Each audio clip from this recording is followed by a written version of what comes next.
I'm gonna start off this video by showing you something. So this is my hot power washer, and here we have some dirty stainless steel. It's got exhaust and rust on it. I don't know why, but I keep thinking I want to do this, so let's do it.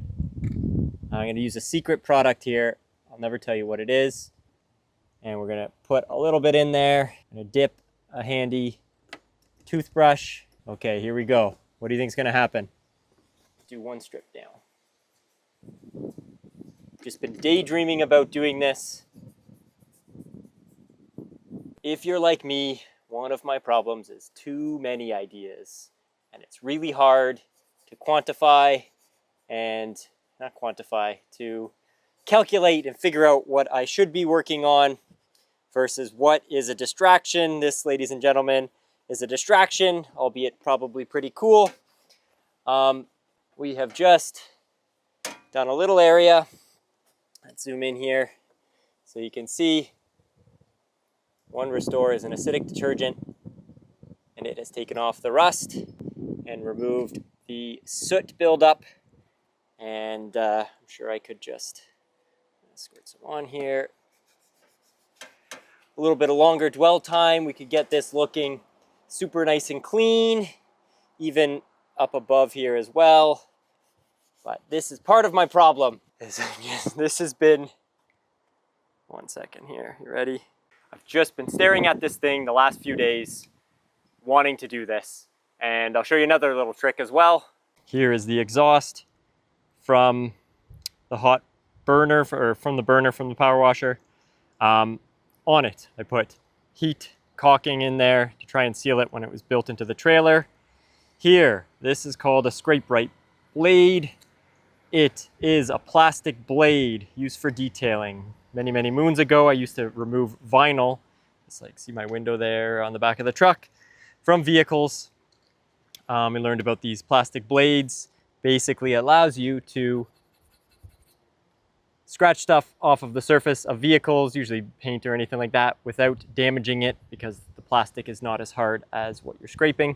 You can use a Scraperite blade to get off the caulking material, basically by combination of the Scraperite blade and our trusty friend Secret Product 01, we can then get this entire area, we can get this entire area looking nice and clean again.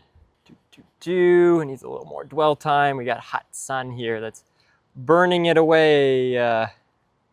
But basically, a little application of that, and we can be looking shiny and new, more or less, at least acceptably clean. That's what I've been thinking about staring out of my window. So there we go. This is me staring at the power washer, just thinking, oh, I could just brush that and it would look so nice and clean. Here's another one.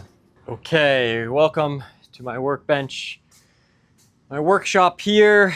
Okay, if you're me, you heard that you can restore yellowed plastic. I don't know if you can see the difference easily or not, but this one piece of this, this actually blows air to cool you down. One piece is a lot more yellow than the rest of it. Well, you heard that you can take peroxide product that they use at hair salons and put it on and restore yellowed plastic like this. So guess what's sitting as a test on my workbench amongst all of the other things? That's right, it's another distraction. Part of what I've come to realize about myself is that there's a lot of things in life I want to do, juicy little distractions that I can't help but have them take up a part of my mind. My list of ideas of things that I think would be exciting to experiment with is very, very long. What I have to do, if you're me, is try and step back and refocus and think of priorities. I once tried to break it down to 3 things, right? Just 3 things to focus on, 1, 2, 3. Right now there's YouTube goals. There's also, I have my own business I'm trying to maintain and just things I want to get done personally around the house. But I have to try and taper or tamper these ideas or put them onto someday maybes or be better at scheduling time to come down and work on all of the little exciting experiments that I want to run.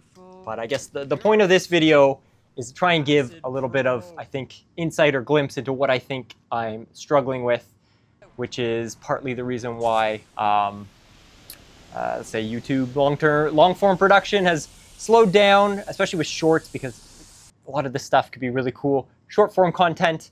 But is it a priority? If I zoom out on the larger picture, that's what I'm working on, is really having those defined, because it is frustrating when, one, you don't decide where you want to get to. I guess I don't need the safety glasses anymore. But if you don't decide where you're going, it's like you have a map, except you have no X. You're just aimlessly wandering in the forest. I've done that for a long time, and I have fun. Don't get me wrong. I quite enjoy aimlessly wandering. I can find things to entertain myself forever, but there are things in life I want to do. So having an X on that map is really helpful for me, but it's just trying to stay focused and not go down little side trails, and every now and then zoom out so you can see the whole map and figure out where you are and if you're making progress. So in a way, I'm kind of grateful, because this sort of mindset allows me to learn new things and experiment. It's part of the reason why I am where I am today. But it's also exactly the reason where I am today, in terms of, right now, if I'm honest with you, I don't have a full schedule for the next month. I don't have a full schedule for the next week. So I have to refocus on the things or refocus on shaping the behaviors that create all of that. And it is a common theme in the last 15 years I've been doing this, and something I've been struggling with, trying to change up the habits or establish habits that allow me to basically be consistent. I've struggled my entire life with a routine and a schedule, and we're at the point right now where I don't even trust myself. If I put something in the calendar, I'm just like, will I actually want to do that on that day, or will I respect the calendar or whatnot? So it is part of the struggle of being me. I think the creativity side I've got down pat.